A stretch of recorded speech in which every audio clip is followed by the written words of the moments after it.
ನೀವು ಸೀಟ್ ಖಾಲಿ ಬಿಟ್ಟು ಸಿನಿಮಾ ನೋಡೋದ್ರ ಬಗ್ಗೆ ಅಂತ ಹೇಳ್ತಾರೆ. ಸೀಟ್ ನಮ್ಮ ತಾಯಿ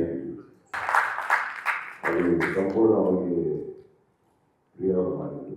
ನಾನು ಅವಾಗ ಇನ್ನೂ ಒಳಗೆ ಬಂದಿರಲಿಲ್ಲ. ನಾನು ಬಂದಾಗ ಒಂದು ಖಾಲಿ ಸೀಟ್ ಇತ್ತು ನನಗೆ ಅಂತ ಅಂದ್ಕೊಂಡೆ. ನನಗೆ ಗೊತ್ತಿಲ್ಲ ಆ್ಯಕ್ಚುಲಿ ಅವ್ರು heart of the scent gesture.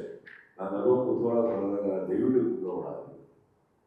ನನಗೆ ತಂದೆ ಟೋಲ್ಡ್ ಅರೌಂಡ್ ಸೈಡ್ ಅಮ್ಮನಿಗೆ like something very it touched us. ನನಗಂತೂ ತುಂಬಾ ಗೊತ್ತಿಲ್ಲ. ಈಗ ನೋಟಿಸ್ ಥ್ರೋಡ್ ಫಿಲ್ಮಲ್ಲಿ ಯಾರು ಅದ್ರ ಮೇಲೆ ಕೂತ್ಕೊಂಡಿಲ್ಲ. ಸೊ ಅದು ಅವ್ರನ್ನ ಆ ಪಾತ್ರದಲ್ಲಿ ನೋಡಬೇಕು, ಸಿನಿಮಾದಲ್ಲಿ ನೋಡಬೇಕು ಅಂತ ನಮ್ಮ ತಾಯಿಗೆ ದೊಡ್ಡ ಕನಸು. So I think that is completely ಅವರ ಪ್ರಿಯ ಅವರ ಜೆಸ್ಚರ್. ಅದು ಬಿಟ್ಟು ನೆಕ್ಸ್ಟ್ ಏನು ಕೇಳಿದ್ರು? ಪಚ್ಚ ಐ ಥಿಂಕ್ ಒಂದು ನನ್ನ ಸಿನಿಮಾದಿಂದ ಸ್ಟಾರ್ಟ್ ಮಾಡಿದೆ. ನನಗೆ ಅವ್ರು ಯಾವಾಗಲೂ ಕತೆ ಕೇಳಬೇಕಾದ್ರೆ ಯಾವಾಗಲೂ ನಾನು ಯಾವಾಗಲೂ ಅವ್ರಿಗೆ ಹೇಳ್ತೇನೆ, ಒಂದು ಟಿಪಿಕಲ್ ಕ್ರಿಂಜ್ ಸಬ್ಜೆಕ್ಟಿಗೆ ಹೋಗ್ಬೇಡಿ.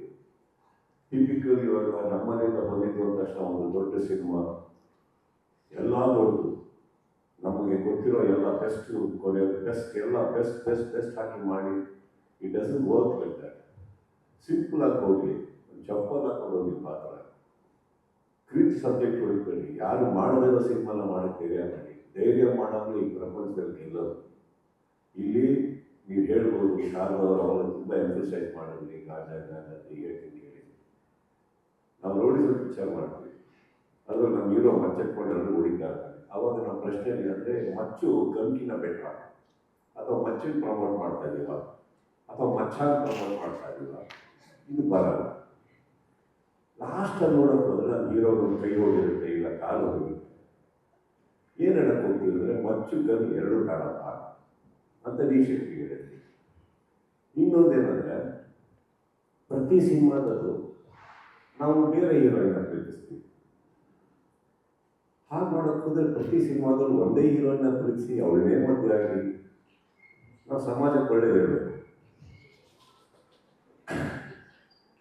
ಆ ಹುಡುಗಿನೂ ನನ್ನನ್ನೇ ಪ್ರೀತಿಸ್ಬೇಕಾದ್ರೆ ಪ್ರತಿ ಪಿಕ್ಚರ್.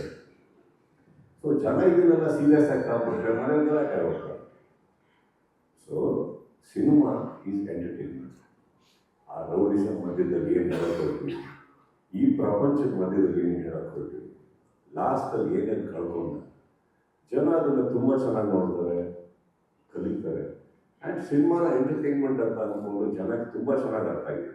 ನಾವು ಫಾರ್ ಎಕ್ಸಾಂಪಲ್ ನಾವು ಸಿನಿಮಾ ಬಿಟ್ಟಾಕಿ ಸೀರೀಸ್ ನೋಡೋಕೆ ಹೋದ್ರೆ ಅಲ್ಲಿ ಎಂತೆಂಥದ್ದಿದೆ. ನಮ್ಗಿನ ಥಿಯೇಟ್ರಿಗಿಂತ ಜಾಸ್ತಿ ಅಲ್ಲಿ ಕೂತ್ಕೊಂಡು ನೋಡ್ತಾ ಇರ್ತಾರೆ. That doesn't mean it influences. It's an entertainment, that's all it is. And ಇದರಲ್ಲಿ ಕೂಡ ಲಾಸ್ಟಲ್ಲಿ ನೋಡೋಕೆ ಹೋದರೆ ಇವ್ರಿಗೊಂದು ಸೀನ್ ಇದೆ, ಅದ್ಭುತವಾಗಿ ಹೇಳ್ತಾರೆ ಕಾಜಲ್ ಅವರು ಅವ್ರ ಮಧ್ಯದಲ್ಲಿ. ಈಗಲೂ ನಾವು ಒಂದು ಜೀವನ ಕಟ್ಕೋಬೋದು. ಜೈಲಿಗೆ ಹೋಗಿ ಬಂದೆ ಪಚ್ಚ, ಶ್ಯಾಮ ಸತ್ತೇ ಹೋದ.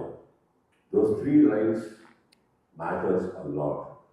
ಈಗೆಲ್ಲದಕ್ಕಿಂತ ಹೆಚ್ಚಾಗಿ ಆ ಒಂದು ಪರಿಸರದಲ್ಲಿ ಬೆಳೆದಂಥ ಮಕ್ಕಳು ಅವ್ರು 3 ರಾಷ್ಟ್ರೀ ಹೇಳ್ತಾರೆ, ಮರ್ಯಾದೆ. So that is all it is. By the end what is ಪಚ್ಚ gain? He loses his life. 14 ವರ್ಷ ಒಳ ಹೋಗ್ಬಿಟ್ಟು. That is all the matters. So it's not that we promote anything. It's a beautiful story, well put in a very good positioning. Of course ಅಲ್ಲಿತ್ತು, ಇದ್ದಿದ್ದು ತೆಗೆದಿದ್ದಾರೆ ಅಷ್ಟೇ. ಸಂಚಿತ್